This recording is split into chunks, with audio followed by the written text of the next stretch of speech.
Amen, que le Seigneur vous bénisse au nom de Jésus-Christ.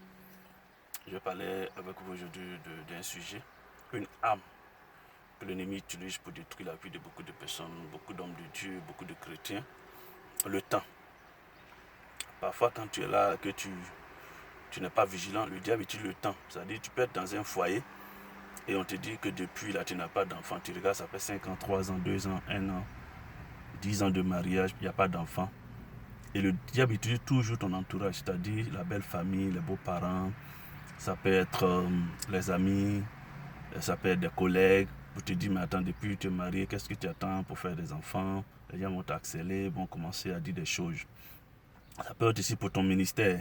Ça peut être aussi le fait que tu n'es pas encore marié et que toutes sont mariées autour de toi, tes petites sœurs, tes nièces et autres.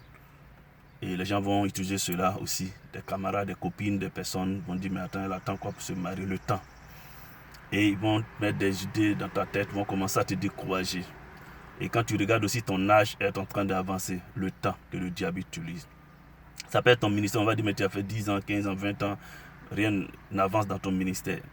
Le diable utilise le temps aussi. Et quand tu regardes, c'est vrai, il y a longtemps que tu es dans ce domaine-là, dans ce métier, dans ce travail-là pour Dieu et que les choses n'avancent pas. Selon les hommes, bien sûr, voilà. Mais pour Dieu, ça avance. C'est comme aussi tu peux être diplômé et depuis là, tu es là, tu vois rien. C'est-à-dire pas de travail à l'horizon, rien. Et tu regardes le temps. Bien-aimés, ne regardons pas le temps. C'est une arme que le diable utilise contre nous. Je vais prendre des exemples. Il y a le couple, c'est-à-dire Abraham et Sarah, qui ont regardé le temps. Quand Sarah a vu que son âge avançait, elle avait dépassé la 90 ans, oui. Et elle va maintenant proposer à son mari, qui lui aussi était avancé en âge, d'aller, n'est-ce pas, avec sa servante, Agar. Et on connaît la suite. Quand Abraham a accepté cette proposition de sa femme, et il allait vers Agar, ils ont eu un enfant qui est Ismaël, et on a vu ce que ça créait dans le foyer. Bien aimé, arrêtons de prendre des raccourcis parce que le temps est en train d'avancer. Comme je le dis, le temps, c'est une arme que l'ennemi utilise contre nous. Il y a beaucoup de personnes qui prennent des raccourcis pour atteindre certaines bénédictions, pour atteindre certaines étapes dans leur vie, et c'est pas bien, ça te rattrape toujours. Quand elle a donné l'enfant, la fille, sa servante à son mari, croyant que en donnant, ça l'a amené la paix. J'imagine l'humiliation qu'elle vivait. Vous êtes marié, ça fait 20 ans, 30 ans, il n'y a pas d'enfant. Et surtout que Dieu vous avait promis de vous donner d'enfants, il n'y a rien. Et tu vois, c'est vraiment décevant, c'est décourageant. Et la bouche des gens, on dit, mais depuis elle est mariée, il n'y a rien de découragement, les paroles de découragement, de déception, que beaucoup aussi reçoivent.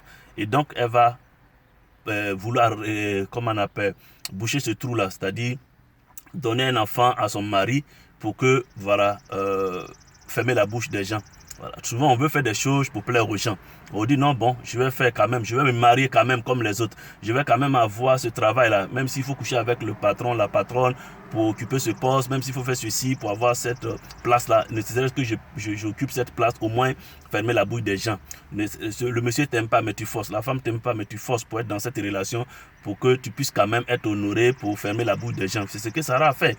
Elle voulait faire plaisir aux gens. Elle dit, bon, je vais donner ma servante à mon mari. Malgré que elle a fait cela, elle a eu l'enfant. C'est en ce moment que sa condition devenait pire parce que la fille qui respectait Sarah, c'est-à-dire que était la patronne de Sarah, maintenant vous partagez le même monsieur et elle est enceinte. Imaginez l'humiliation encore. Elle a reçu doublement, triplement l'humiliation qu'elle voulait éviter. Bien aimé, en voulant prendre des raccourcis pour résoudre certains problèmes, pour résoudre certaines situations dans nos vies, sans consulter Dieu, sans l'apport de Dieu, sans la volonté de Dieu. Parfois, ça se retourne contre nous et on paye ça très très cher. Et Sarah a été humiliée dans son propre foyer. La fille qui était sa servante est devenue sa rivale. Et on a vu la suite dans la Bible, comment ça s'est passé d'humiliation en humiliation jusqu'à ce que chasse la servante Agar et son fils Ismaël. On a vu aussi le fils prodigue dans la Bible. Le fils prodigue qui n'était pas patient. Bien aimé, nous devons être patients. Et il n'était pas patient. Et il regardait le temps avancer. Il s'est dit, mais jusqu'à quand mon père va mourir pour que je puisse prendre ma part d'héritage? Et c'est comme ça qu'il a pris sa part. C'était pas encore le temps. Amen. Quand vous anticipez des fruits non mûrs et que vous voulez que ça mûrisse, c'est pour ça qu'aujourd'hui il y a beaucoup de maladies là.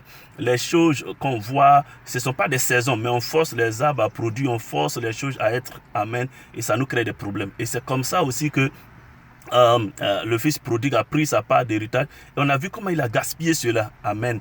Et donc faisons très attention, ne forçons pas les choses, attendons le temps de Dieu, ne regardons pas l'heure, ne regardons pas le temps, ne regarde pas ton âge, ne fais pas fi à ton âge, que mon âge est en train d'avancer, il me faut quelque chose coûte coûte. Et après, ça retourne contre toi et tu payes ça cash. Que Dieu vous fortifie et que Dieu vous donne la patience surtout pour attendre son temps, car le temps de Dieu est le meilleur. Dieu vous bénisse, prenez soin de vous. Shalom.